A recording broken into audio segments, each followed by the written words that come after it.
mad. Hey, Garma, you read me? What?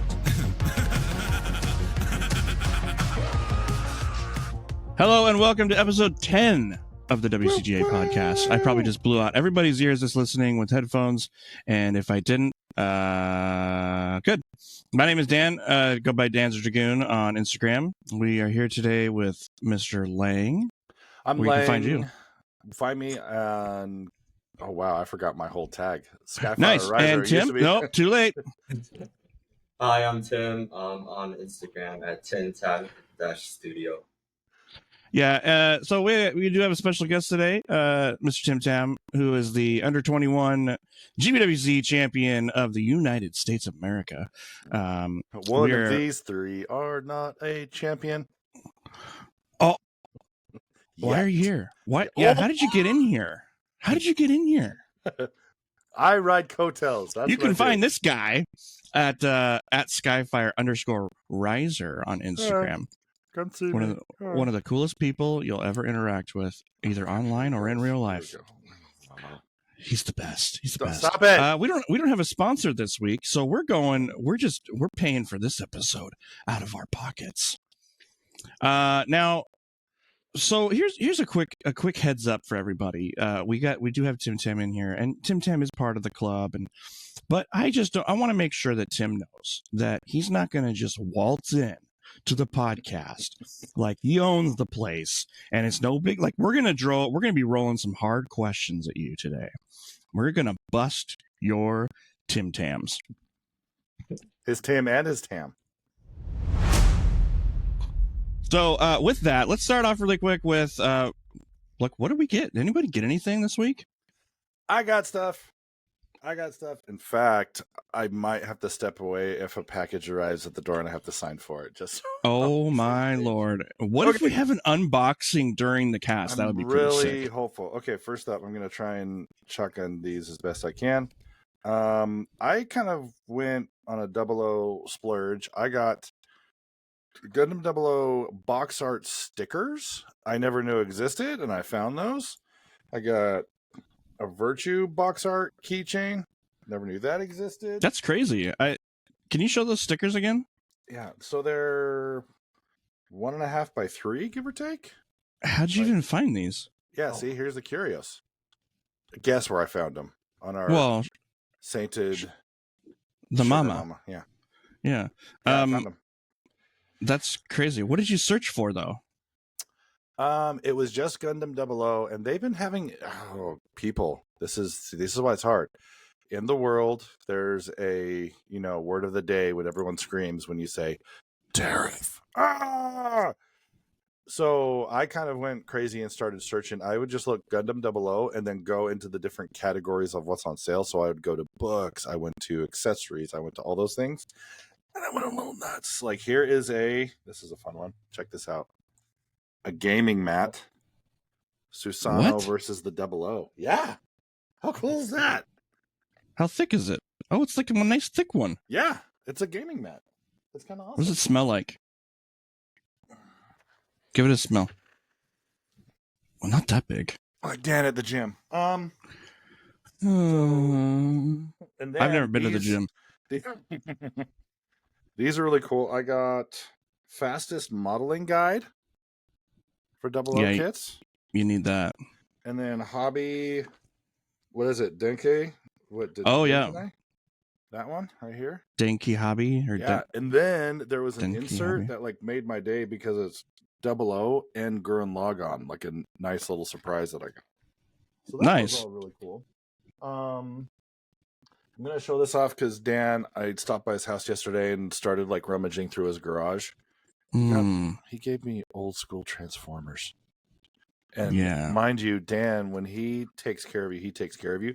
He takes care of you like he does his old figures. For those of you that know, like B-Store's Transmetal figures, after a year or two, they start flaking with all their metal stuff. That's decades old, and there's no flaking. So I'm like being no flake. Careful. No flake. You know how I preserved it so nicely? Not touching it. I oiled it up. Just kidding. No, I just put it in a bin. It just sat in there. I got lucky because sometimes those things just fall apart. They degrade. Yeah. So, and then last but not least, actual kits.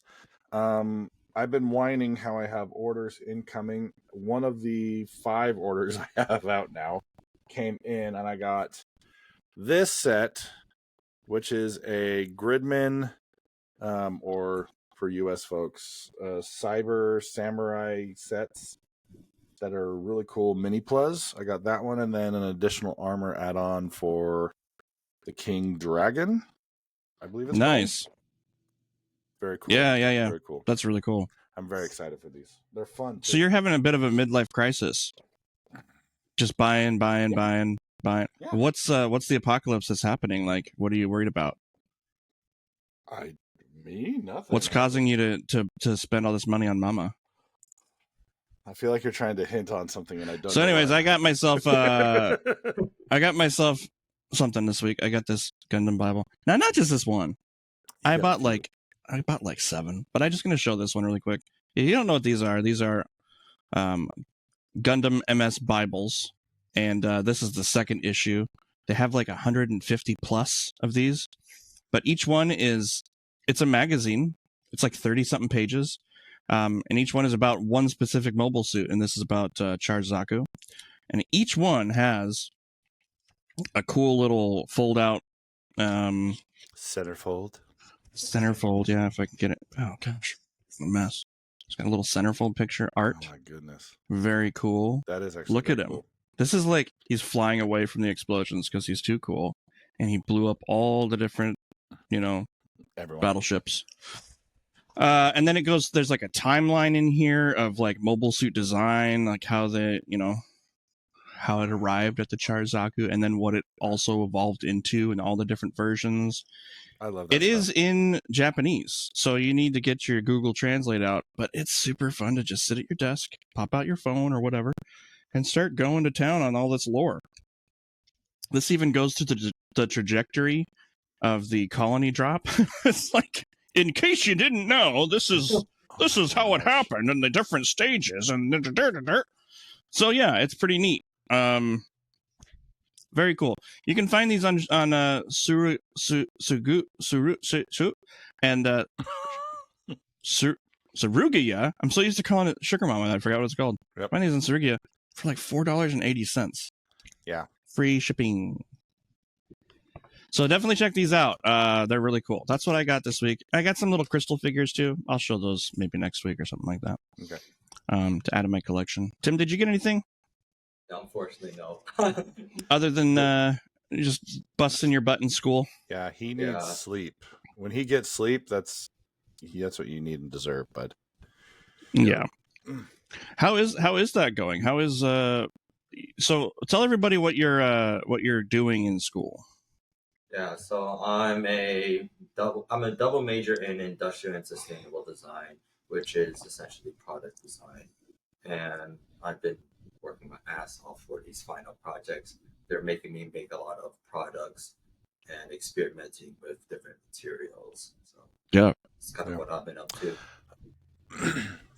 For those of you at home, Tim is very kind to share his we've been able to, as I do, write his coattails, but see what he works on and everything, and it's so much fun to see how incredibly hardworking he is and some of the creativity he has. It's really cool to watch. I just gotta say that. Yeah, we saw a little bit of that with his GBWC build. Totally out there idea, and the whole thing was built from scratch, like the whole head, right, and designed and everything, like very crazy. So the meat and potatoes for our episode this week is going to be just chatting with Tim Tam about what he's like, kind of how his brain works with that stuff. But before we get to that, what are you working on this week, Lang? Calming down. I even went over to Dan's house saying, I'm done with this. I'm frustrated. He had to talk me off a construction ledge with stuff I've been working on. So I'm doing the final pieces on my IPMS build, which we're going to be in Seattle in a week. 1 week. Yeah. I'm actually really excited. So we have that. That's the main thing I'm working on. since I don't have a ton of time to throw in another build for that competition, I promised my boy he has a like foot tall Disney Baymax that he's been begging that I paint after I painted his Pokeplan. Jim, is there smoke in the background of your video there? Oh, that's my humidifier. Oh God. I was like, I thought that was smoke blowing into your room there. I was like, okay, sorry. That's very good. No, that would be more important. Thank you, Dan. I was debating. I was like, do I wait till he's like starting to catch fire for the content? You know, that's all I'm working on right now. I'm very excited for just going ham in Seattle with everybody because our group, we're going to have a big representation there, and the Seattle IPMS are being very, very kind and welcoming for us to promote ourselves while we're there. So I'm very excited. Yeah. We're working on that. Yeah. I'm still working on that 135th scale Zaku. Now let me give you all an update on it. I have completely sanded it and primed it once, and then I sanded it again, wet sanded it, and then I've primed it again. And at this point, I'm going to stop the work on it and start assembly. And then that way we can have it on the table for the Seattle show as a work in progress for our club. Let me just, there was a question a while back about like what's the most ambitious project we did or something like that. And this is definitely the most ambitious project that I've done so far because the scale of it, it's so big and it's required so much time for my printer and so much time for me for sanding. Like having to go in, like every single crack and crevice has needed to be touched with sanding. Even though I printed it with a resin printer, there's still, I wanted to get rid of all the mold line or all the layer lines, which even though they are 0.03 millimeters, when you stack a bunch of 0.03 millimeters or 0.3 millimeter layers, just it becomes an issue, you know? So the whole thing has been sanded so much and wet sanded so much. And I've got like, I've been caked in paint and resin dust multiple times throughout the process of cleaning this thing. Hey, if any of you out there have undiagnosed family members of OCD, give them a Gunpla kit and say, get rid of the nubs. That's a great idea, actually. Use them and abuse them. Dan is still undiagnosed, but don't give him a kit with nubs. I've never considered myself OCD. Do you think I might have a tinge of that? Well, when you're saying like layers of 0.3 millimeters, it could be a possibility. Yeah, it's something to talk to my doctor about. I got to see the shield piece in person that was literally bigger than my hand, and I'm 6'3", so put that in perspective. Yeah. So I need this next week. I could start painting it, but I need this next week to... There's a lot of fitment issues because resin will expand and contract and contort and warp. And this thing, when these things are designed, I've done a few of these kind of kits now with resin. They are designed with no tolerance for like pegs or slots. They're like, this slot is 6 millimeters wide, and the thing that goes into it is 6 millimeters wide. So they just assume that everything's going to work out perfectly and it's just going to go and pop right in there. Nope. That's just not the case. So every single connection point has to be like filed, not just sanded, but like filed down, and then fit together and glued. And I also want to build it in such a way that it's going to be able to be disassembled easily for transport because it weighs about 27 pounds all told. So yeah, it's really freaking heavy.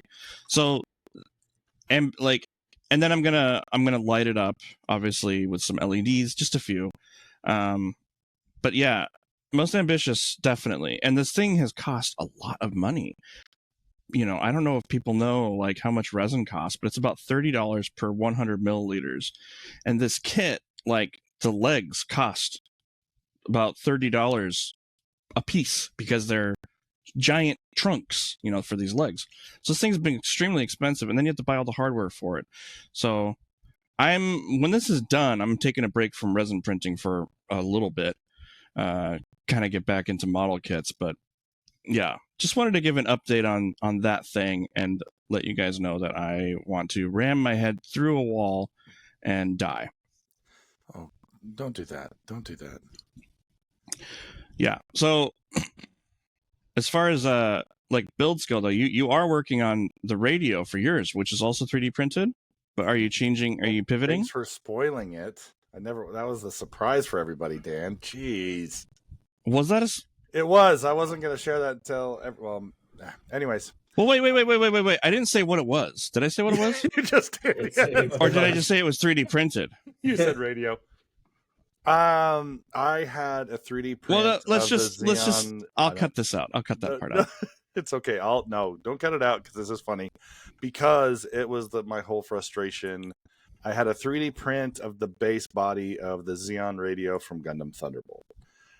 It has been an absolute pain to get it just how I liked it. And I took a step back, reevaluated, and I have a different radio that's actually going to be a working radio, plus a stand that I'm doing something different on now that I have to check if everything cured correctly. There's a little hint. And we're going to see how that worked. Nice. But I'm going to cut all this out, so it doesn't matter. No. Keep it. You're good. It's fine. It's fine. So, Tim, what inspired you to pursue a degree in product design? Wait.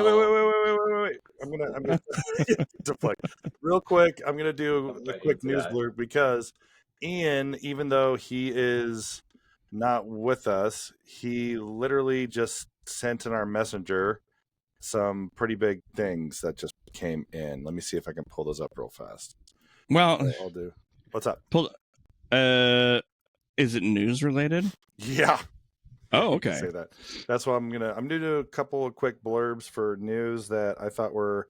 Let me see. Well, while you're pulling that up, sure. I do want to mention that there's a couple kits that are out or coming out or are trickling out now. The Master Grade Vidar. Tim, are you interested in that? Yes, I am. Do you like IBO? Love it. Okay. So the Master Grade Vidar was a big deal for you then. Yeah, haven't gotten into it yet. Have you built any IBO kits? I built a lot of the high grade IBO kits, like the Flareals, the Barbatos. I have the Master Grade Barbatos laying around. I just haven't gotten into it. Oh man, it's such a good kit. What about the full mechanics? Did you do any of the full mechanic ones?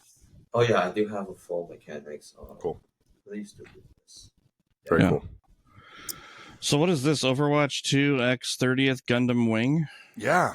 So supposedly Overwatch 2 is going to collab, and by the picture, you guys can, it's more than likely, in my assumption, it's probably going to be either the character of Echo or Mercy being the Wing Zero, which is fun. I really hope they have a handful of Gundam Wing crossovers like Bastion with the heavy arms, which would be, excuse me, right up my alley because I did that paint scheme a couple of years ago. So I'm excited for that. I used to be pretty heavy into Overwatch 2, but of course dwindled off a little bit. Used to be, wasn't that like 5 months ago? That was just a kicks and giggles. Let's jump back in. I might jump in. Oh, okay. Do you think this? Okay, sorry. Do you think that's kind of a weird crossover? Yes and like, no. why Gundam Wing? Why not just Gundam? They get random. Well, okay, Gundam. I can see what you're saying there. If you just did Gundam, they could go ham, but they like to do snippets of everything. They've done Hero Academia. They've done, what else have they done? They did Transformers. They did Call of Duty, like, you know, but like has it ever been targeted? Like, this is Gundam Wing. I mean, I guess it makes sense, like 30th anniversary or whatever. Yeah. All right. Next. Phoenix Gundam for MS Spirits. This was really cool. I like the design. I'm pretty sure this is just what show is this from? I don't think it's if I'm not mistaken, Manga? I believe it's just from one of the video games, I think, is where it initially was deployed or released. Oh, okay. Ian's going to have an aneurysm that we don't know. Yes. But speaking of aneurysms and Ian, he literally just sent this to us in our private chat. That's the G-Quux Gundam 144 on display, HG. We've seen this. Well, in person we have, but they're releasing it like and giving dates for this now. So this is going to be incoming. This is kind of a big deal. So that's what I wanted to share with everybody because Ian just literally texted this to us. Thanks, Ian. Thanks, Ian. I wouldn't have seen it otherwise. So what is this? A Transformer or something? What? This is like Optimus Prime. What? Did I just make your brain break? Yeah, you're hurting me. You're hurting. Okay. Oh, you're hurting all the Gundam fans when you're just like, "What is that? Is that a Transformer?" You hurt everybody within. Turn into a truck now. Ching, bang, bang. Tweet twat. Well, that's really interesting news. The other kit that's kind of starting to come out finally is the Gundam Psycho Gundam Mark II. Mm-hmm. It's like $110. What's your thoughts on that? Because the original one was $75. Like, I know that Bandai was going to be increasing prices. You know, I knew they mentioned this last year. They made a statement about how they're going to be increasing prices, like between 10 and 15% across the board. Some of these things, like also the Master Grade O's coming out, and it's going to be like $140. Yeah. Like what, dude? Listen, it's not even a Verka. No. Okay. And the Psycho Zaku or the Sazabi, like those are big kits of the same size as the O, and they are far less and much more complicated builds. Yep. Thoughts?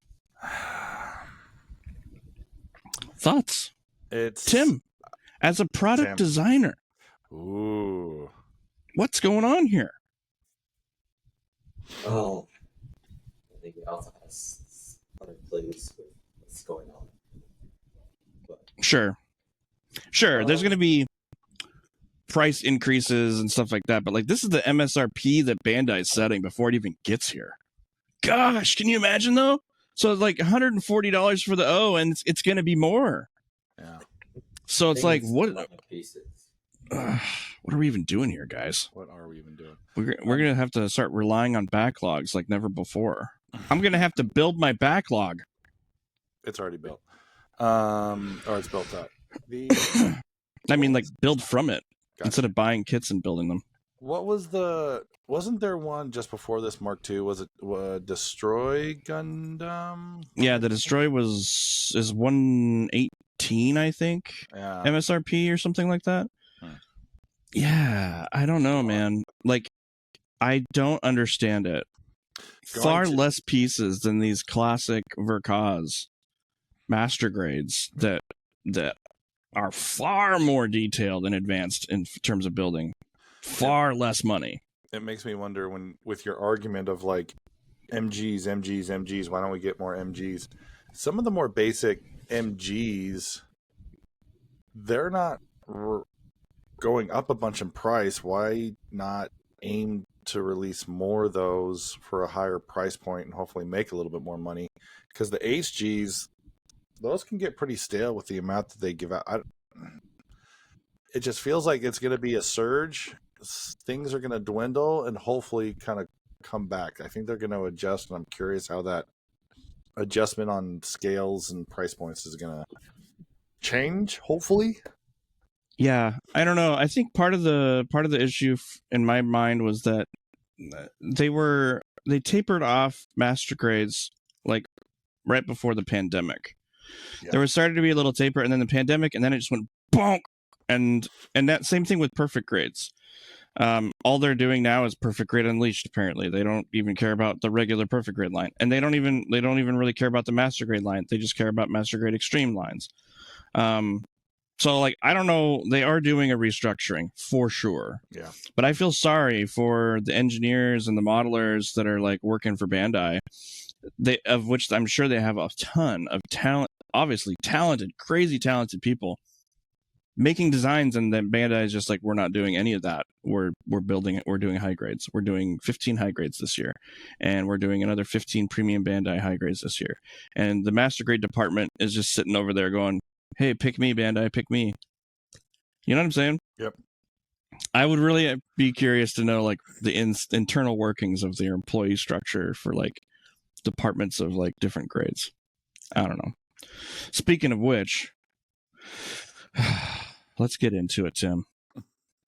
Since you're at college right now and you're in the thick of it, like you're at college, you're in a dorm room, I would assume. What on earth inspired you to be in the spot you're in right this moment? Well, okay, if I'm gonna be honest, I really didn't know what I wanted to do. Like getting out of high school, I got into my college here at UC as a sustainable design major because I got rejected from industrial design, which was the major I really wanted to do. But as I kind of learned more about sustainable design, I'm like, oh, this is interesting. But I also still want to do industrial. So I applied to double major in industrial and sustainable design, both having its own teachings and kind of classes. So yeah, I get exposed to a lot of design. What's the difference between the two? So sustainable design, it's as it says, it's kind of more sustainable, but the classes I'm taking are more garnered towards architecture and landscape. So okay, and in the industrial design is more product design and physical items. So yeah, I'm still learning from both. I think, given how my curriculum is, I'm probably not going to learn like a lot till like my junior.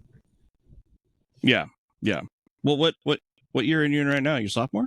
Well, I'm held back a year, so I'm sophomore standing. Oh, okay. So then, so you've been doing this or you've been learning this stuff for about a year then? Year and a half? About 3 years. Okay. And during that time, has there been any products that have come out to the public outside of Gundam too that have just kind of that fit into something fit into your degree that you're learning about that really made you go oh my gosh, this is such a cool product? I think, have you guys heard of Bamboo? Yeah. I think Bamboo's, their printers are for such high quality at a reasonable price. It's really life-changing for the 3D printing community. And I own one right now and think it's one of my favorite products, the Bamboo P1S. That thing saves me so much time and money, especially when I'm always rapid prototyping and making things. Yeah, that's a good point. Does your school have a 3D printing shop? They do, or is it just yours? Printers, the school does have printers, but their printers are very, very old. So the quality and time they take to manufacture is very slow. Like a piece on their printer would take 19 hours when compared to using my printer, it would only take 3 or 4. Okay. And what category does that fall into? Does a printer design structurally? I'm assuming that's the thing you like about it, the structural design of it, ease of use, consumer use. Does that fall into sustainable or industrial? That's it falls more into industrial, where you kind of look at how each part is manufactured, the outer body. For me, as a product designer, I'm actually the people that make the outer shell rather than the internal components. That would be mechanical, electrical engineers. Yeah. Just also the ease of use of the product. It's very beginner friendly, I would say. Bamboo has been very easy to use. So you kind of you fill that gap between the engineer who's just focused on creating the product to work and what the consumer sees and touches with their hands and eyes. Yes. That's what you do. Mm-hmm. You bridge that gap. Yeah. That's pretty intense. I would assume if you have that job as a job, that can be really you have an engineer department that's okay, we got this product and we need you to put a sexy shell on it to sell it to people. I would assume that's a lot of pressure. But do you feel like the stuff that you're learning about gives you the confidence to tackle that kind of a thing? Well, the thing is, I'm currently a sophomore and they really haven't taught us much about that.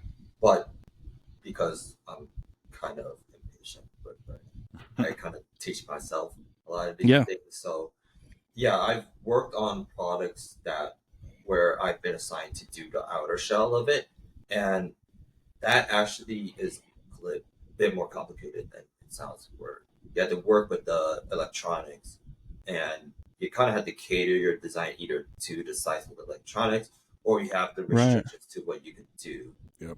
with that. So you gotta have to get creative of like, yeah, you gotta make everything compact with all these electronic components. How are you gonna approach that? Yeah. So like when it comes to like Gundam mobile suit designs, so like I wonder if Bandai has ever, or if they do, like general, I wonder what their design process is like, right? Because they have to figure out how the joints are going to move, how the thing's going to, if it's a transformable, if it's going to transform, how armor pieces are going to shift and move when parts bend, like knees and arms. Have there been any like mobile suits that you've built? Because you built some high grades you mentioned earlier from IBO that kind of trigger that design aspect of your brain to think like, oh wow, this is a really cool way that this was put together. Is there any suits that like stand out for you? I think one of the most beautiful internal frame is the real great high noon. When Yeah. the joints move, I think that's so well designed. I think that was like more engineered focus, where you have to get things to. Yeah, because the engineers are the ones that come up with the mechanics of that, and then your job would be to come up with armor that fits over that, right? Yeah, Like how that would be designed, and then still stay within the original anime design or manga design. Yeah. and I feel like a part of like industrial design is also making sure the product is feasible to manufacture in terms of the machine, because Gundam's plastic injection molded. There are limitations to what you can plastic injection mold, especially you can't have overhangs. So there's Right. that So that to be considered. so then how do you as a product designer, how do you balance like the form and function of things? Like how do you personally tackle that type of issue if you're designing, let's say, you know, a coffee cup holder for your car? Like where do you go from, okay, it has to fit in here, to, okay, it has to look like this? How do you balance that with design? Well, for me, it's like I like to research a lot into the user case and kind of what scenarios the user would be using it. And so if it is in a car setting, well, it depends on the car. You know, do you want to put in a cup holder or on the side seat? So you have to determine the location of where the product is, and depending on if you're making the product towards like a specific car or you're trying to make it universal, you have to have a system that could adapt to all those kind of scenarios. So it's a lot Right. of experimentations and constant failed prototypes to get to Yeah. that stage. That kind of What brings about me into a really quick thing. Lane, can you pull up a picture of one of those Pelican cases with the Gundams in it? Do you know what I'm talking about? Uh, Can you pull up just a picture of that and share it really quick? I want to get I'll Tim's impressions give on me this. a minute. Goodness, just man, you're gonna throw me right on there. Well, it's called Google, Lang. And you Google it, I'm on and it. you click on images, and then you share your screen. I'm working. Okay. Have you seen this trend, Tim? If you haven't seen this is great. I believe I have. Okay. It's where Okay. people wear a string case with a Yeah. Yeah. What are your thoughts on that as a product designer? Like, yeah. I really like it. I think it's a great way to showcase your love for the hobby. Would you design like, because high grade, so the nice thing about Bandai model kits is they're all to scale, right? And they're generally speaking all about the same size. Would you design, or if you were to design a case, how would you do it? Would you make it just a clamshell, or would you make it snap on? Like, what are your thoughts on this, on For the way me, this product is designed and being used? I would make it like a hinge mechanism, like kind of how they have it right now. But I think from what it looks like when they manufacture it, they have to have those like line. You see those lines, the Right. ribs, Yeah. for probably structural integrity. But if there is a way to make it fully clear, I think that would be pretty nice. But especially working with clear things, Here's a round one. Hard. What the heck is that? I don't know. That's like wait, what's that game called where the Death Stranding, where he's got the baby in the little container? That's what that looks like. Yep. For those that are just listening, it's a Zaku inside of like a round bubble case. It's being worn. A Pelican 1040 micro case. That's what we're talking. Yeah. Interesting. Yeah, very interesting. I would also like, if it were me designing for one of those, I'd probably make the edges sharp instead of round, like, you know, like 45-degree angles or something, or I don't know. But you like it, Tim? You think it's cool? Yeah, I like it. Are you gonna do it? I might make my own. Nice. Slap it on your back. Nice. I need to get one and slap it on my backpack and bring it to shows and stuff. BPHG. Backpack high grades. Yes. Use Trademark it. Use it. Yeah. Elaine, did you have any questions or anything? Or any thoughts on any of this stuff? You were kind of jumping on what I was also thinking with the industrial design. When Tim starts talking about his processes and prototypes and frustrations, that's when I personally get overwhelmed just imagining, like, oh, I would hate getting that frustration, because I mean, I got 2 or 3 frustrations with my stand I was talking about, and I got emotionally overwhelmed. Yeah. So props to you, Tim, for sticking with this, and we all like support you 100% and see the creativity you can do. Oh yeah. Like, for example, when we were at GBWC and you were meticulously working on your wiring and setting up, and it was frustrating. Personally, I probably would have King Konged that table and threw it across the pavilion. Like, you stayed pretty cool headed. I know it was frustrating, but 100%. yeah. Yeah, he was like stone cold killer on the outside. Yeah, we literally had to put the thing in, like, okay, these lights work, these don't. Oh, that one didn't, that doesn't. And we did it about 4 or 5 times. I would have been, props to you, sir. That was much more patience than I have. It's not my first time having something fail. Yeah. That's one of the coolest things about the model competitions is, like, all the people there know how to troubleshoot an issue or fix a problem.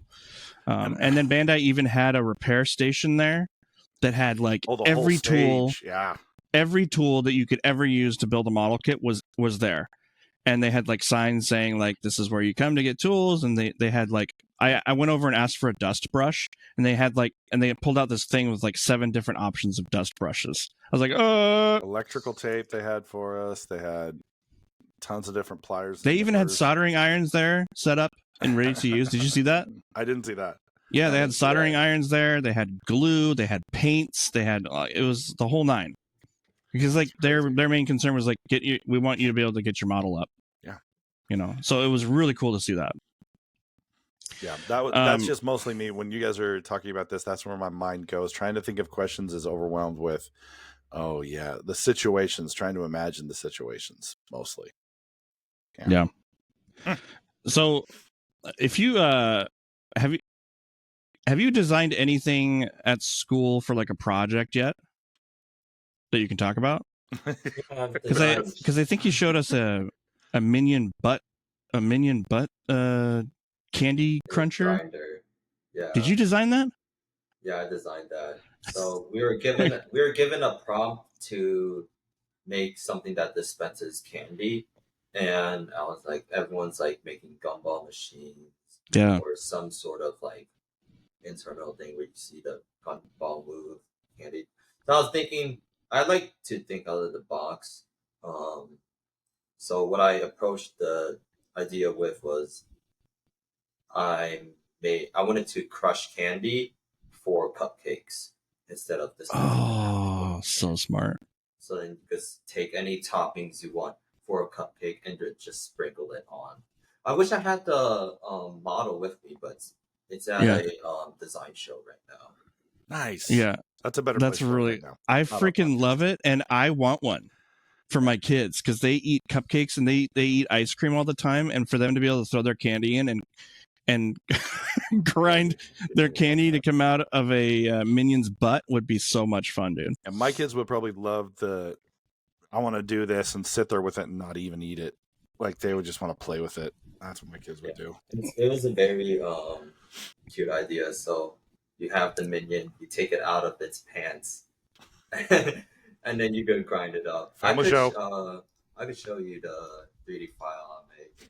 Yeah, for sure. Nice. Now, is there any because I'm guessing you're printing that out of filament, right? Yes. Is there any concern of that filament getting into the candy at all? I don't know anything about food grade I actually know about that. uses for this stuff. Go ahead, Lang. Let's hear it. PLA is a like sugar-based, like cornstarch-based material. Yes, it's plastic, but it's 100% safe because I used to work with that with animals. So the enrichment devices we would use, if it's chewed on or anything like that, it's not toxic or anything like that. So it's just. So that doesn't. So PLA doesn't. PLA is also BPA free as well. Seriously. Oh, nice. Mm-hmm. So if I'm out there, if I'm standing a big hunk of PLA, and I'm just like, that's fine. See, if I breathe it, it's not good. But if I eat it, it's okay. More than likely. How many calories is in a tablespoon of PLA ground up? Welcome back with the answer after this from Tim Studio. Look at this little thing. That thing's awesome. Okay, so if you're just listening, we've got the Tim's got his Autodesk Fusion pulled up, and he's showing us his minion grinder. All right, take it away. So under this design, it's I believe 4 components. There's quite the components here. But the overall concept was you take its pants off and you'll be able to turn him, and the teeth here at the bottom will grind the candy up. So you could remove let me find the component. I really want to have the instruction sheet. It was like, step number 1, remove trousers. Did you have to so you put it in the top? Yeah, whatever. Okay. It's a screw. You could remove the top. And almost like a salt grinder. It's like a pepper grinder. Yeah. So look at the design, though. Look at go back in there. Let me see this. Did you design from scratch this whole the way that it's like spiraled and with reverses and stuff? Yeah, everything here has been reverse engineered. I mean, not only the pepper grinder part. I reverse engineered it, and I have a prototype. Did you like take measurements to like from a pepper grinder? Right here. Oh, there it is. Oh, okay. The test piece to kind of get that spiral. Yeah. And then so this is the male grinder, and then this is the female grinder. Right. And once you put these together and you turn the male grinder, you actually get to crush the candy because of the teeth inside. It's like the large teeth. What's the hardest candy that you put in there to grind up to test? M&Ms. Oh, okay. Wow, messy. Did they get stuck in the grinder because of the chocolate? Sometimes. The best. Okay, I don't know if you'll consider this a candy, but it works really well with Fruit Loops. Dude. It comes out multicolored and everything. Tim, can I commission you to make me one of these? I'll pay you, and then you send it to me. Save it for after the podcast. Save it. No, Lang. I said it. I asked first. Okay. I know what you're trying to pull here. Because I want one, dude. That's awesome. And for me personally, I like to design my things like with snap fits. So right here, this component right here, like I showed you, it's the male and female one. And I have this little Oh yeah. pillar right here that actually, when you put this component on top, it snaps. But there's enough tolerance where you could spin the thing. Yep. Dude, that must be so satisfying to take a product from conceptual idea to the real world and then snap it together. That must be really nice. Yeah. Like a feeling. Yeah. Do you ever get that, Lang? Yeah, I do. No, I was gonna say, let us know how it does at the design show. I'm very curious of how it does. Yeah. I mean, dude, you could sell this. Kid Candy Crusher? Like, what? We're talking it's to safe, you, too. Like, kids DreamWorks. aren't going to hurt themselves. There's no choking hazard parts. What are we Oh. even doing here, Tim? Well, I don't want to get sued. Yeah. Oh, well, I mean, Get design, get a license. Design your own little duty, your own little thingy. I'm just saying, man. Like, I've never heard of a candy. Am I like what am I even doing here? Anyways, do you have any other cool designs you wanna show off while we're in here? Let's see. Yeah, I like putting you on the spot. This is a gremlin, not a minion. It's not. I swear it's not from the show. I recently designed this it's a how do you say portable fireman device to help kill off carcinogens, because when they go into the smoke, they collect a lot of the what was it called? I don't know, but we were doing this for a 3-day competition, and we essentially wanted to do something for the prompt was to give a tool or something that could help a fireman in his daily life. And me and my team, we identified that cancer is a big issue for firemen, and we're like, okay, how can we solve this issue? And we decided, okay, we're going to directly target the things they wear, because when they go into the smoke, that collects a lot of smoke particles, and those smoke particles that then cause cancer later down the line. So we created this thing to clean their suits, and it would be portable where they could put it in, lift it up. So here is the expanded version, and then here's the compressed version. Oh, so this is like a human size, like you lift it up. Yeah. Then you hang your suit in it, or you stand in it, and then run water over it or something? Let me give me a second to find a poster we made. There's a lot of aspects. Yeah. This just actually triggered a thought in my brain for a build for Gundam. Like a Gundam. Oh my gosh. This is such a dumb, great idea. I could do a mobile suit showering with a fountain pump. I don't know, but it's showering Gundam. What do you think? Bath time Gundam. Bath time Zegok. Well, it's got to be showering. Oh my gosh, a Zegok showering? No, At Guy. It's got to be At Guy. An At Guy shower? Like, give me a break. Guy. Dude, that's such an easy build. It's happening. Is that weird? Do you think people would like that? Rubber Zegok. I put it on the table at a competition, hit the button, and the water just starts going. Oh my gosh. Give me a break. There you go. Play the sexy sax music. Oh, wow. So see, these are some of the renders my team made with some close-up shots of the product. So here we have the internal component. The essential idea is it intakes oxygen and it turns into portable air shower, basically. Somewhat. Yeah. And it also has these clips. Yep. And with UV light that kind of cleans out the everything. Fireman costume. I mean, not costume. Suit. Uniform. That's really cool, dude. Yeah. Let me ask you a question, Tim. I would assume that these universities are just have people in it that are pumping out crazy ideas like this constantly. Does the university own any of this? Not really. Okay. Like they can't. This was just for a. Well, they can technically, but yeah. I don't know. It gets complicated. They might. I don't want to get too much into that.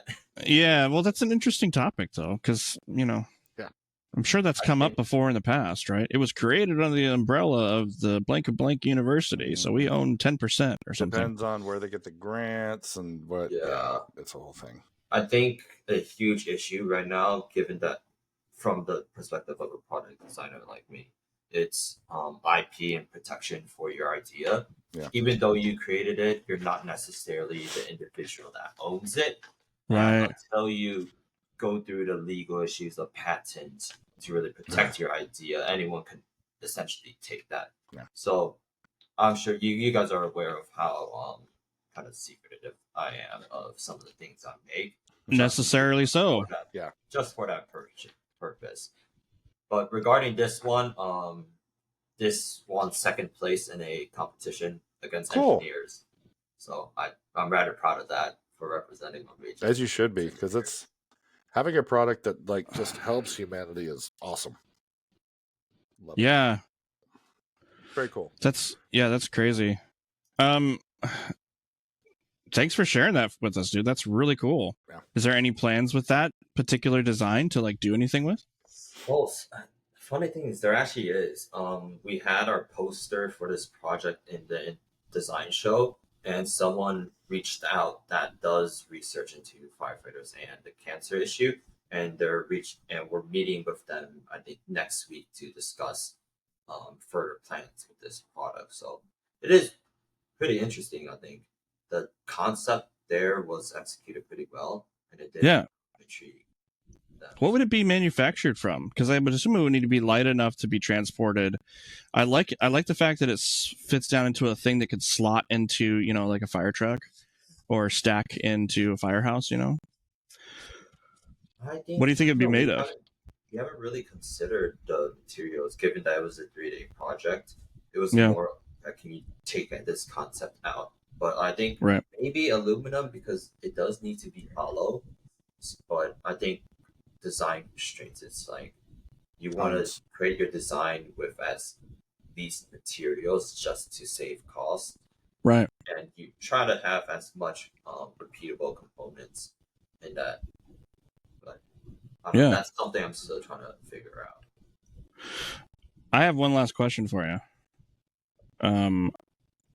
Do you see yourself designing, like, so you had fun with the minion thing. Do you see yourself designing more things in the line of like fun toys or collectible things more? Or do you think that was like a kind of a nice little palate cleanser?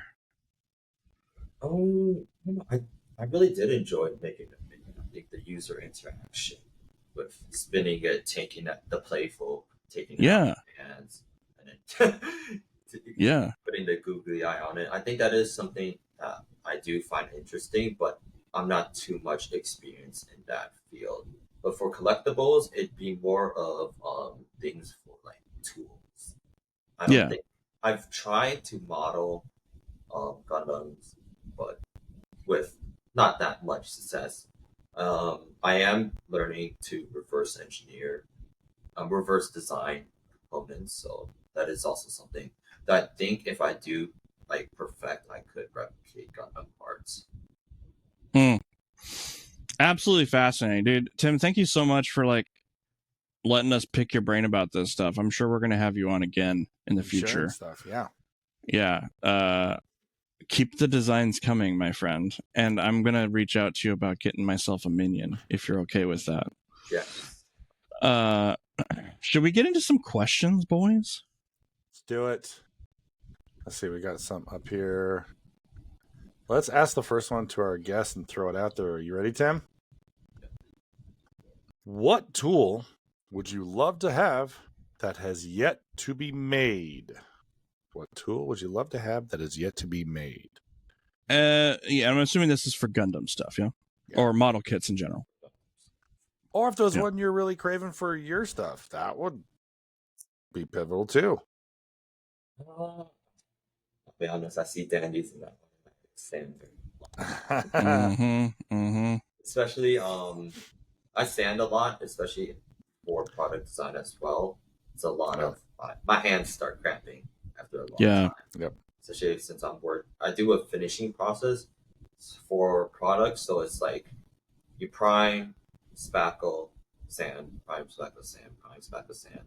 Yeah. Like, it's a repetitive process, and I think if there's a way to have a tool that could like attach to your hand, and one, it doesn't require you to use that much movement. I'm not much movement, but you don't have to really, grab onto it where Right. your arms are cramped.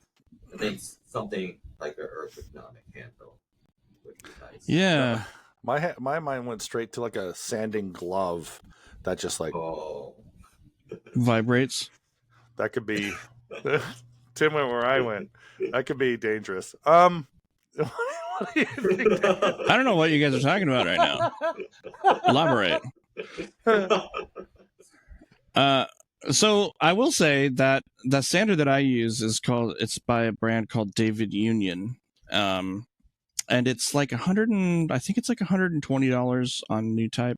It's expensive because it's very powerful. There's other brands that are a quarter the price and they just don't have the torque. Like I can take that sander and I can push it hard with my big old meaty hands onto a piece and it does not slow down. It doesn't go, it just goes, and you can adjust the speed of it and everything. One of the tricks I've found out with that type of sander is all the heads that come with it are hard, have like a hard flat panel where you put the sandpaper, but I take a piece of the 3M foam tape and I stick it on there and then I peel the other side off and I put my sandpaper on that so it becomes like a softer sponge, so then you can go over curves and stuff. So yeah, when it comes to sanding, save yourself a lot of headaches and buy a powerful, more expensive tool than like a cheaper, less powerful tool for sure. But with the whole sanding thing, do you spackle first and then sand? Or are you sanding and then spackling? Really depends. Sometimes, I'll be honest, I'm still learning a little bit about it. My most recent project, the process of what I did was sanded first with 220. This is 3D prints, by the way.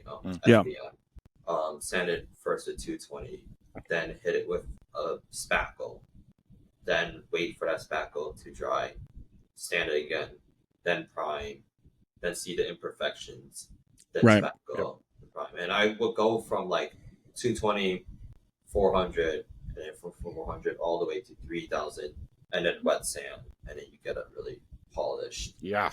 Wow. Yeah, and I think as technology increases and these printers get more and more, the resolution gets higher and higher, with the layer lines and stuff, these types of things are going to start to become less of an issue, like with the sanding. I know that they make FDM or they make printers, filament printers that have filament that's more sander friendly. Have you guys seen this stuff? Sanders? Yeah, the filament itself is made of a material that sands easier than other. It's like it's softer, not soft. It's still rigid, but it sands easier. It breaks easier up when you sand it. Have you guys seen that? No. Yeah, look into that. Sandable, sander friendly. FDM or PLA, whatever. I've heard from other people that stuff is really good. That really does help. It cuts down your sanding time by like 20 or 30%. Cool. What about you, Lang? Any tools? I wish, how do I describe this? Because I was thinking about this, and the first thing that came to mind was like a magnifying glass, like on a pivot arm that I could really zoom in with lights on it.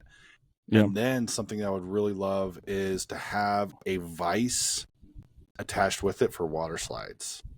So it opens up your hands a lot more to have the magnifying glass that I wouldn't have to wear my drop-down magnifiers all the time and have it all in one spot where all I would have to do is just kind of go in and place water slides. So magnifying glass arm with the vise, that's what I want.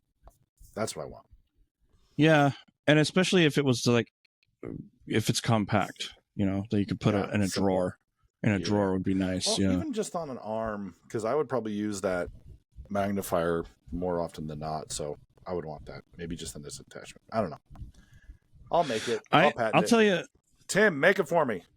Yeah. This is a great question too, because the product that I'm about to talk about, I need it designed and built. Okay, Tim? So I need a soldering iron holder. Like the holders that they have out there are like a little piece of cast iron and then a spirally thing that you put your soldering iron into. And they suck. They're not heavy enough. They're wonky and tilty, and especially if you have a plug-in soldering iron, like the whole thing it sucks. I hate it. I wish there was a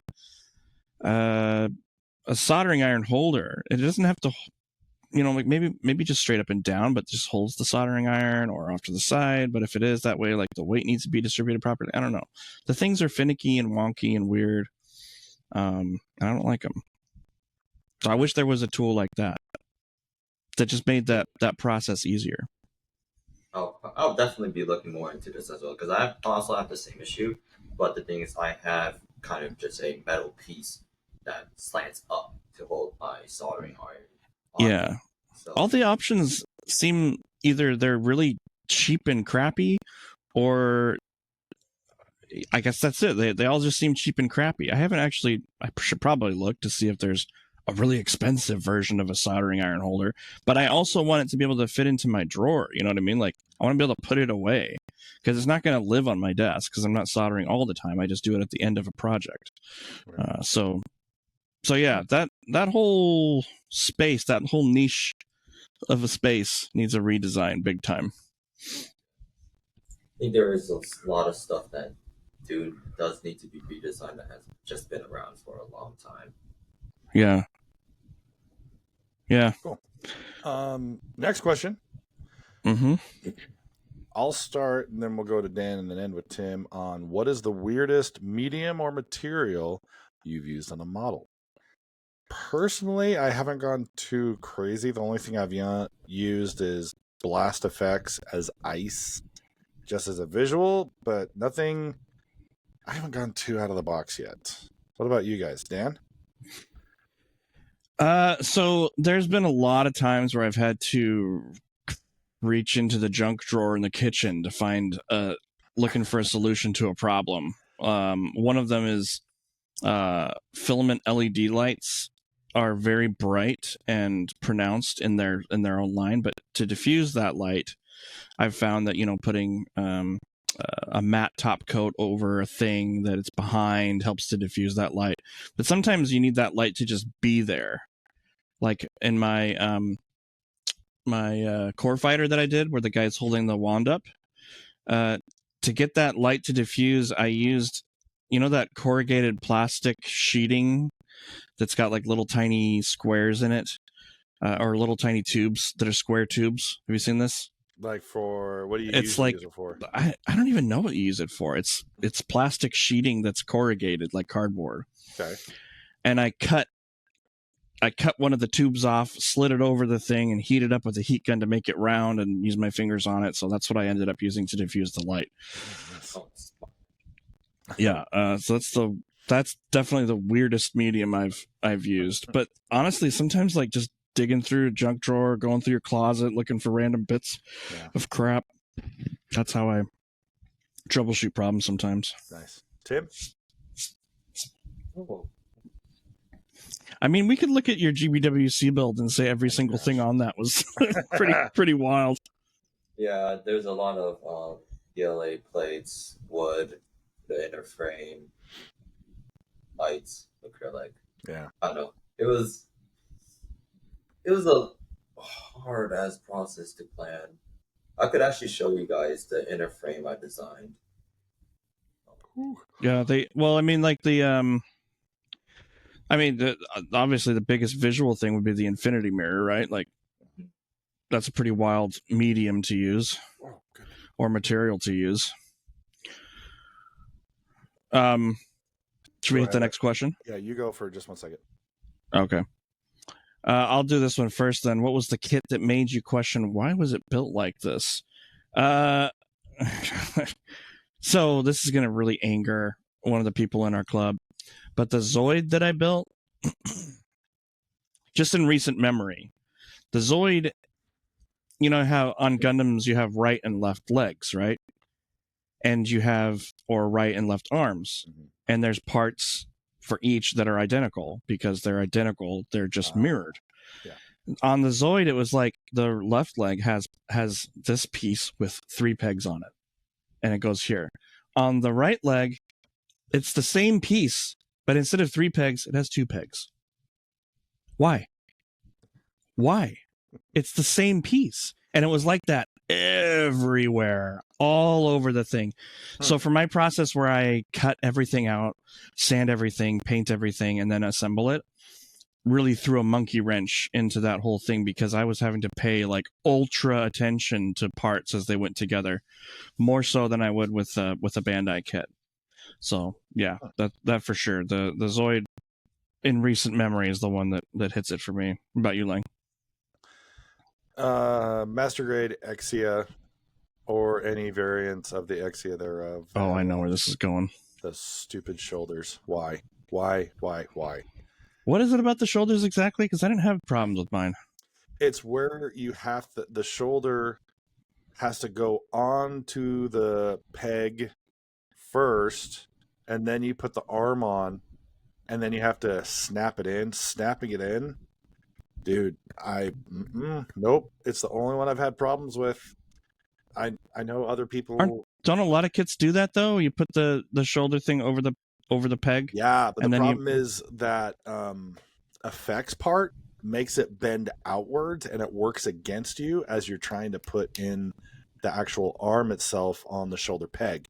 And it is absolutely infuriating. I did the Avalanche years ago, and I was like, this is annoying.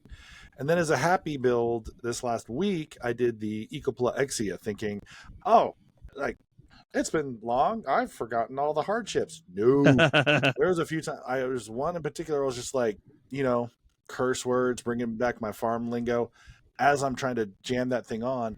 And crack! It just like popped off half of the pieces off the head, the face, the chest.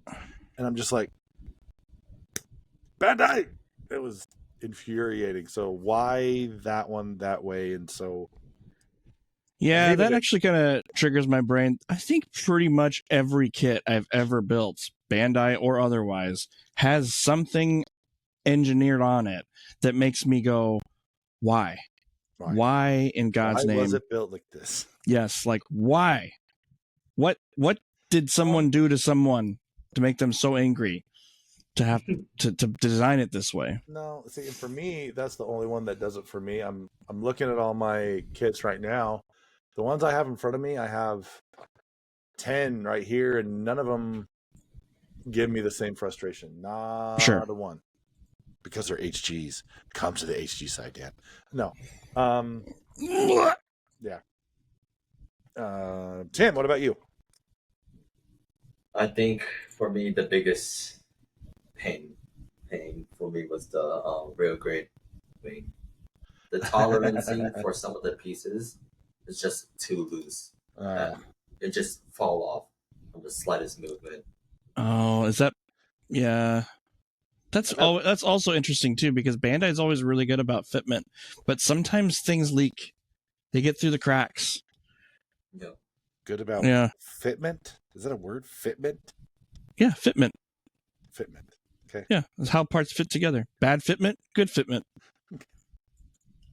Lang fitment, Dan fitment. Everyone fits with me.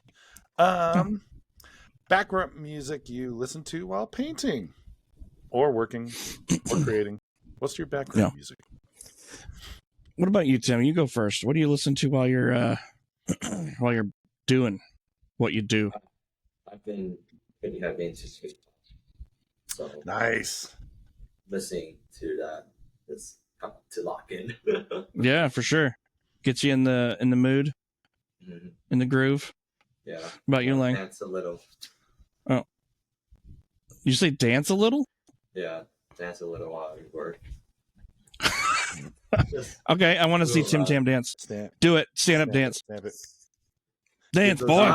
It's not dance. It's just just movements, vibe with the song. Yeah, for sure. Bobbing and weaving. K-pop. About you, and Lane? there's Tim Pop.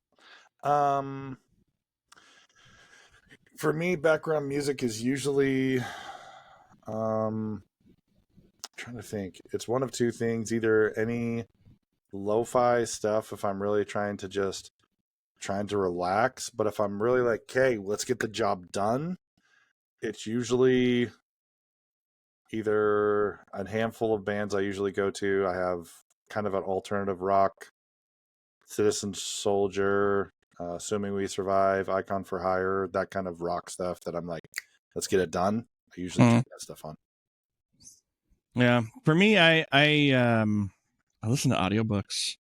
I don't think that counts as music. But I listen to audiobooks and I watch TV, like Star Trek and stuff. More cerebral shows than action shows because I can't watch the screen constantly.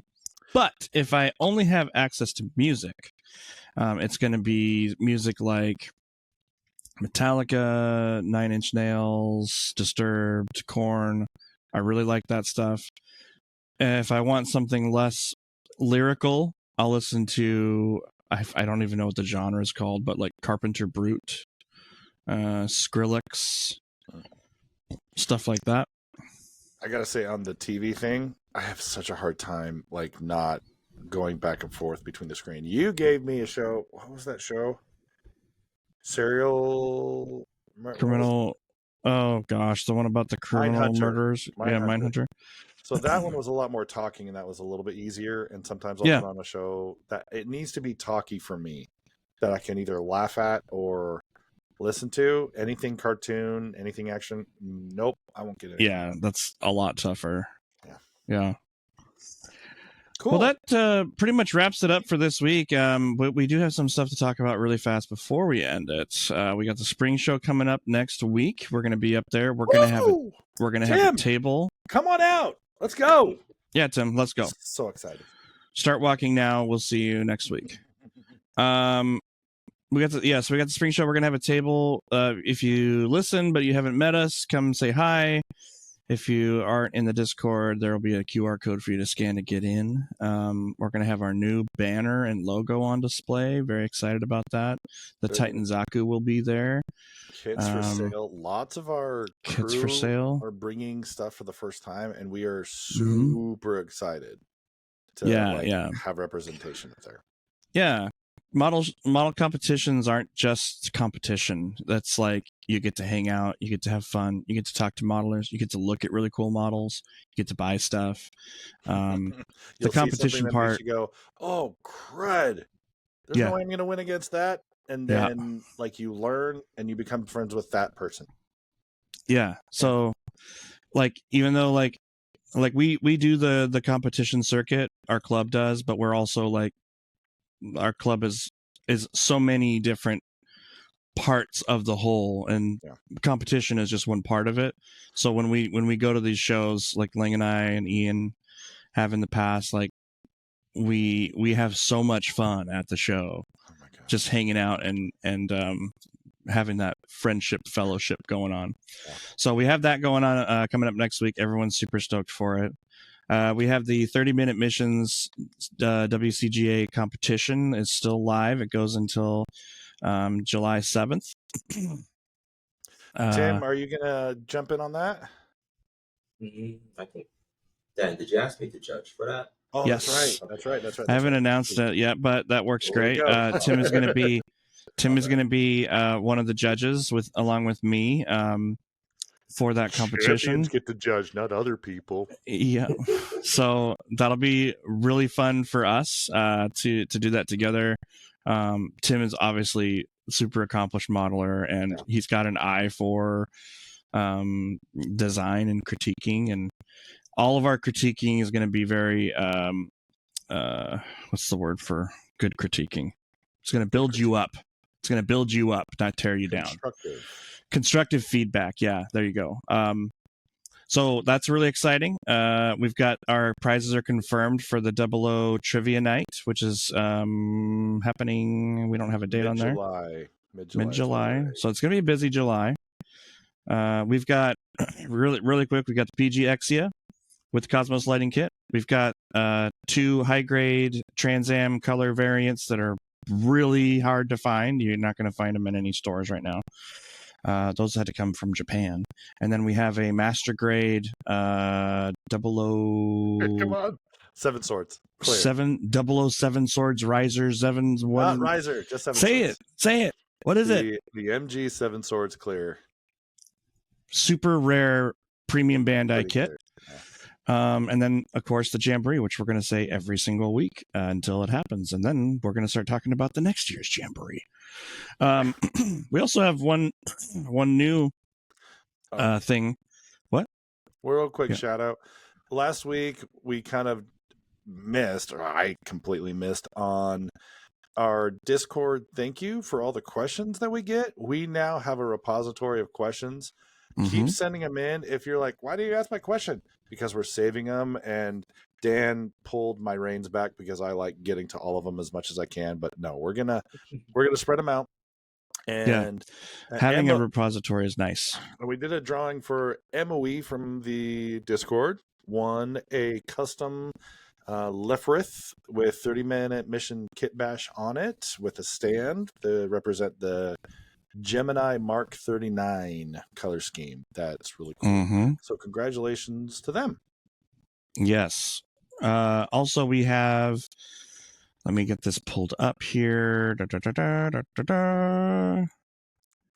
This is our giveaway haul. We are about to hit 100 members in the club, which is pretty amazing, considering we started about 4 months ago, maybe-ish. So once we hit 100, the following Monday. So if we hit 100 on Sunday, the next day we're doing the giveaway. So that's why I've in the announcements to let everyone keep an eye on that ticker, and also keep an eye on the announcements page, because we will make it very obvious that we are doing the giveaway on that Monday night. But we have what do we have here, Lang? Let me see if I can even read this, because it's kind of small. I'll do it. We have the Buster Master Grade Buster Gundam. We have the Gunlian HG. We have the Psycho Gundam. We have the Zaku 3. We have a quad pack of BB Senshi Stargazer SD Gundams. We have the Burning Gundam. I don't know, the That's Perfect pack. The Burning Gundam's from the newest Metaverse, FYI. Okay. And then what is that guy in the top right? RX-110 Gar? The name's from covered Zeta? up. Yeah. That's that cool bug transforming one from Zeta. Okay. And then the one right below that's a not 00, it's an IBO kit with the big arms on it. Dentillion, I think it is, off the top of my head. And then middle is that what does that say? It's something perfect. It's G-Self. No. Bottom middle, master grade with the big backpack. It's a build strike, but it's a pack that we had that we were just like, wait a minute, we haven't seen that in real life. That was really cool. So Lucas strike something. I thought the backpack was cool, so we grabbed it. Yep. And then we also have Ian is going to do a master grade. I think it's the Beyond Global. And then a master grade 1/100 custom set with extra weapons. And then we've also got a donation from Shockwave. It's the Heavy Arms master grade. And then we got a donation from Jonathan. It's a master grade Dom. Man, we are freaking loaded with we're going to be doing giveaways like all night long, dude. Yeah. So and all of these kits will be shipped to you if you win, if you're out of the range of me. Yeah, well, I have a couple that I may be donating as well. I'm debating whether to take them up for Seattle or for this one. This is going to be nuts. Nuts. Yeah. So that's it. That's it, folks. Stay tuned. Definitely stay tuned to that ticker on the member thing, because once we do the giveaway, the kits are gone. Yeah. You want to be here for them. Lots of spin to wins. Yep. Tim, is there anything you want to plug before we wrap it up? Just 1010 Studios. That's where I post. Haven't posted in a while.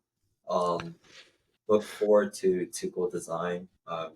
That's a project I'm currently working on, and my cousin who records all my stuff is making it. Yep. Awesome. Yeah. Thanks again, Tim, for hopping on with us today, man. We really appreciate you. We love you. We're excited for you. You're an amazing builder, an amazing person, and we are just enriched in our lives having you in our little circle. So thanks for hopping on today. I keep saying he needs to sleep, and then when we're staying up late on Monday nights at 10 o'clock, he'll just pop in, and it's like, dude, it's after midnight over where you're at in the Midwest. What are you doing? But we appreciate it because it shows he cares. Thank you. Yeah, I always get a nice little boost of energy whenever he hops in late. I'm like, oh, okay, I got another half hour left in me. Yep. Yeah. Thank you guys for having me, though. Yeah. Yep. All right. So we're gonna do a what's it called? A little sponsor plug at the end here because we still do have 2 sponsors, but we've got this one. This is Lang, and I'm coming out in 2028 with a new movie called Vanilla Warfare. In Madagascar, all the vanilla has been taken away, starring Will Ferrell and, surprise, surprise, a new AI supporting actress. Will it be Lucy Ball, B. Arthur, or Joan Rivers? You find out. All right, that's it, folks. Episode 10, wrapping up.